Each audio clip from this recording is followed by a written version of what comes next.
Good morning students. Zimbabwe new development BRICS new development bank లో join అవ్వడానికి సంప్రదింపులు మొదలుపెట్టింది అంటున్నారు. Next Barda wild life sanctuary, ఇది ఏషియాటిక్ లైన్స్ ఉన్నాయి కదా, ఈ ఏషియాటిక్ లైన్స్ కి సెకండ్ హ్యాబిటాట్ గా మార్చాలి అని చూస్తున్నారు. అంతవరకు గిర్ ఫారెస్ట్ మాత్రమే ఉండేది హ్యాబిటాట్ గా. ఇప్పుడు బర్దా వైల్డ్ లైఫ్ శాంక్చురీని ఇలా ఏషియాటిక్ లైన్స్ కి సెకండ్ హ్యాబిటేట్ గా మార్చాలని చూస్తున్నారు. ఇది ఎక్కడ ఉంది? గుజరాత్ లో ఉంది. గిర్ ఫారెస్ట్ కూడా గుజరాత్ లోనే ఉంది. అదొకసారి గుర్తుంచుకోండి. నెక్స్ట్ పిఎం సిరి.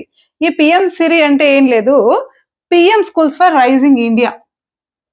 పథకం పేరు PM schools for rising India. ఈ పథకం అమలు కోసము వెస్ట్ బెంగాల్ గవర్నమెంట్ తో ఎంఓయూ కుదుర్చుకున్నారంట.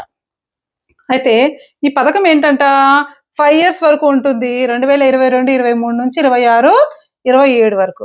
ఈ పథకంలో భాగంగా 14,500 మోడల్ క్లాసెస్ ను డెవలప్ చేస్తారంట న్యూ ఎడ్యుకేషన్ పాలసీ 2020 కింద. దీంట్లో ఇన్ఫ్రాస్ట్రక్చర్ ని తర్వాత టెక్నాలజీని అప్గ్రేడ్ చేస్తారంట. ఇన్ఫ్రాస్ట్రక్చర్ అంటే ల్యాబ్స్, లైబ్రరీస్ ఇలాంటివి ఇస్తారు.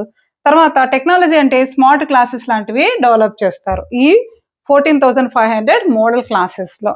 దీని కింద తర్వాత ఎలా ఈ షేర్, కేంద్రం షేరు, రాష్ట్రం షేర్లు అంటున్నాం కదా, మరి కేంద్రం షేరు మామూలు రాష్ట్రాలు తర్వాత శాసనసభ ఉన్నటువంటి యూటీస్ లో 60:40, తర్వాత Himalayan states, north eastern states ఉంటాయి కదా 90:10. ఇట్లా ఈ రేషియోలో దీని ఖర్చులు భరించాల్సి ఉంటుందన్నమాట. ఓకేనా. Next smile mission. ఈ smile mission Chinese European space agency వాళ్ళ జాయింట్ మిషన్. ఎందుకంట, to study the interaction of the solar wind with the earth's magnetosphere, ionosphere. అంటే ఎర్త్ మ్యాగ్నెటోస్ఫియర్, ఐనోస్ఫియర్ ఉంటుంది కదా, ఇది సోలార్ రేసెస్ ఉన్నాయి కదా, సన్ నుంచి వచ్చేటువంటి సోలార్ రేసెస్ ను ఎర్త్ ఎలా ప్రొటెక్ట్ చేసుకుంటుందో స్టడీ చేయడం కోసము ఈ స్మైల్ మిషన్ పంపించారంట. స్మైల్ మిషన్ అంటే సోలార్ విండ్ పేర్లోనే ఉంది, మ్యాగ్నెటోస్ఫియర్, ఐనోస్ఫియర్, లింక్ ఎక్స్ప్లోర్ అంట. ఎక్స్ప్లోర్ ఏమంటున్నారు? Solar wind, magnetosphere, ionosphere, link explore. అయితే ఏం చేస్తున్నారంట, to capture the first X ray images of earth's protective magnetic shield. మన ఎర్త్కు ఉన్నటువంటి ప్రొటెక్టివ్ మ్యాగ్నెటిక్ షీల్డ్ ఉంది కదా, ఈ రేసెస్ వచ్చినప్పుడు ఎలా వాటిని అడ్డుకుంటుంది అనేసి ఒక ఎక్స్రే తీయాలనుకున్నారనమాట.